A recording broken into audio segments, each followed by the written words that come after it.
Hello, everyone. I'm Casey Buscher, now joined by Ed Werder. Thank you so much for joining me. Thanks for having me as your guest. I appreciate the opportunity to talk to you.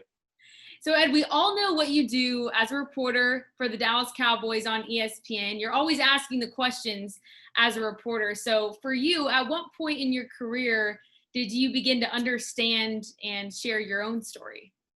Probably not until the advent of social media. We, as a family, endured some medical challenges that I felt were sort of important to share with other people, to inspire other people who might be going through similar things. And I guess, there are a lot of people who approach Twitter and Facebook different ways. And I kind of do it in a multifaceted way. There are a lot of people who just strictly post, football news and opinion, and I don't. And there's good and bad and all that. But I guess that's when I sort of began to be somewhat public about my life and our family and those, I was going to say unique challenges, but I guess ultimately they're not that unique. It might be a small percentage of the population that has similar experiences, but it's a large number of people. And so during a time where the Cowboys, way back when were at their peak in the 90s, you yourself were going through the hardest time of your life with your daughter battling cancer. So for you, how were you able to take the time you needed in your own life while you were reporting on everyone else's? Well, I was at the Dallas Morning News at the time, and the Cowboys were really sort of just emerging as a potential Super Bowl championship team. And they did ultimately win the Super Bowl that year. It was 1992. And I had to miss a game for our daughter to have brain surgery.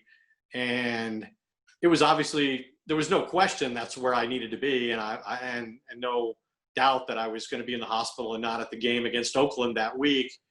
I've had kind of, and still do, an adversarial relationship with Jerry Jones at times. But he is a good humanitarian.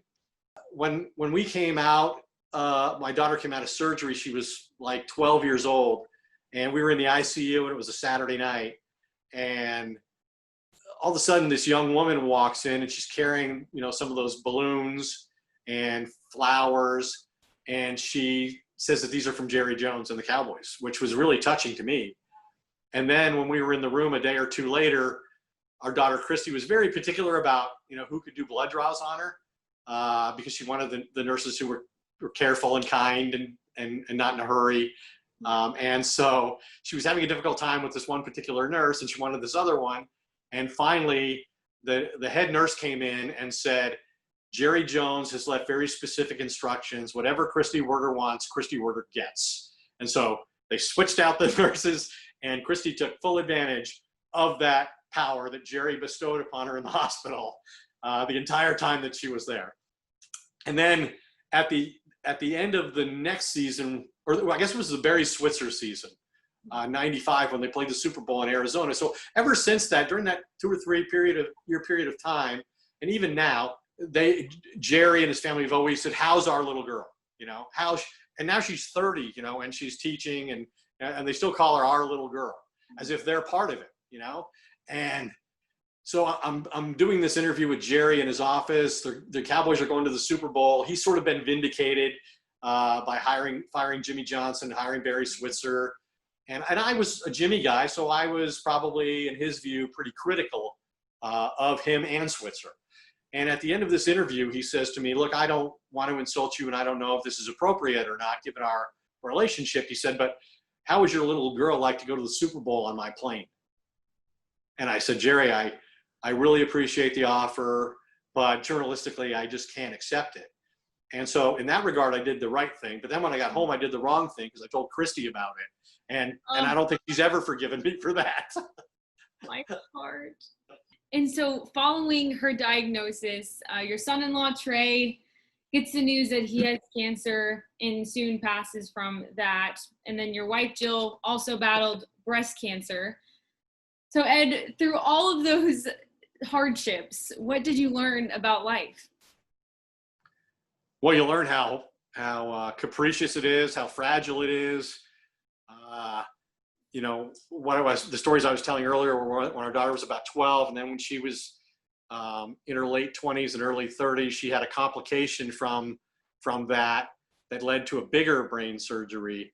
And in that time, she had met Trey, who she would ultimately marry, and they had 4 years together. And the first 2 years they were together trying to overcome Christy's surgeries and the debilitating effects of that on her physically. And the last 2 years they were trying to save his life from colon cancer. He died at 31. And that just, doesn't happen. So you're astounded by your daughter being able to go through all of this and emerging with more faith than anybody in the family. She's like by far the most religious member of our family. And how you could be that way after all she's been put through, I have no idea. But yeah, and one of the things I remember during that period of time was, we spent a month in the hospital with her, either Trey, my wife, or I, all day, every night. And there was a big window, and you could sit in the window. And I remember sitting in the window, looking out. It was Children's Hospital in Dallas is located, right near kind of all the merger of all these different highways. And you would just see all these thousands and thousands of cars going by. And I just thought, I just wish those people knew how fortunate they were, that they don't have to turn in here to visit a family member or a friend. So I just wish that they could appreciate life and the fact that they're healthy and that they have family, and not everybody has it. And we've been in that situation. So it's certainly hard, but like I said, you're inspired by the courage that the people who are actually enduring the challenge, the physical and emotional and mental challenge that Christy and my wife even now have gone through, and the strength that they show through it all. It's hard not to be inspired by it. I mean, like, you're the one who's being imposed upon the least. So what right do you have to complain about anything, any part of the experience? And you are so open on Twitter, and that's something I really admire about you. Through all these hardships, you share your stories and what your family has been through. Was that a shift for you, sharing those stories on Twitter at some point? Because I assume after years of being a reporter, you're told not to share your own stories and to only share other people's. Well, I grew up in an era where, you didn't even, unless you were a columnist, and even if you were a columnist, you didn't use the word I.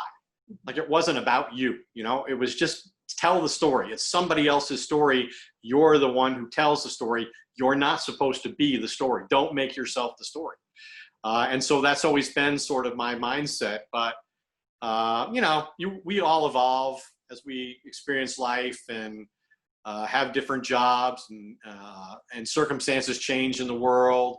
And now I'm at, I don't know what your approach is, but on television, one of the things they actually like is for you to say, I asked this question and got this answer. This person told me this. You're trying to create the appearance of exclusivity and expertise, right? I'm giving you something that you're not going to find anywhere else. And so I try to use that carefully, but it's certainly encouraged in a way that is sometimes uncomfortable for me, given my background. And I was never really a columnist, so I didn't write the word I very often. But now, I mean, more than ever, it's like there aren't traditional game stories anymore, right? It's more opinion. So I was kind of ahead of my time in that regard. Well, Ed, I have always admired what you do, but I'm even more thankful to know who you are behind the microphone. So I so appreciate you doing this with me today. Well, Casey, you're a really engaging person. You're obviously well prepared. You ask great questions. You don't ask yes and no questions. And that's another piece of advice I would give. Ask open-ended questions. Put the burden on the person answering the questions. Don't give them an easy out. Do a great job of that. I think you're going to have tremendous success in the business. And if I can be of help to you in any other way, please reach out.